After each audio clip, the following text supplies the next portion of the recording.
இப்போ நம்ம சூப்பரான கலர்ஃபுல்லாக கிரேவியாக டேஸ்டியாக உருளைக்கிழங்கு கிரேவி பார்க்க போகிறோம். இப்போ ஆயில் போட்டிருக்கோம். இதில் பொடி பொடியாக நறுக்குன உருளைக்கிழங்கு சேர்த்துடலாம். இது நல்லா ஆயிலில் ஃப்ரை ஆகட்டும். 1/2 கிலோ உருளைக்கிழங்குக்கு 2 ஸ்பூன் கடலை மாவு, தேவைக்கான சால்ட்டு, சாம்பார் பொடி 2 ஸ்பூன் சேர்த்துருக்கோம், 1 பிஞ்ச் மஞ்சத்தூள் சேர்த்துருக்கோம். இதை நம்ம தயிர் போட்டு கலந்து வச்சுக்கலாம். நல்லா கலந்துடலாம். இதை தயிர் ஊற்றி மட்டும்தான் கலந்துருக்கோம். இதில் தண்ணி சேர்க்கக்கூடாது. இப்போ உருளைக்கிழங்கு நல்லா ஃப்ரை ஆகுது. நல்லா இது ப்ரௌனாக ஃப்ரை ஆகணும். இந்த ஸ்டேஜில் நம்ம கலந்து வச்சோம் இல்லையா, அதை இதோட சேர்த்துடலாம். இது நல்லா வேகட்டும். தோல் எடுத்துகிட்டு தக்காளி பேஸ்ட் பண்ணி வச்சுருக்கோம், அதையும் இதோட கலந்தாச்சு. இப்போ இது வேகட்டும். சின்ன சின்னதாக நறுக்குன பச்சை மிளகாய் சேர்த்துடலாம்.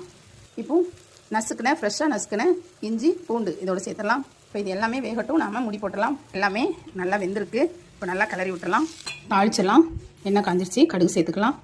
கருவேப்பிலை சேர்த்துடலாம். இப்போது இதோட நம்ம கொஞ்சமாக லெமன் ஜூஸ் கலந்துடலாம். சூப்பரான கலர்ஃபுல்லான உருளைக்கிழங்கு கிரேவி ரெடி.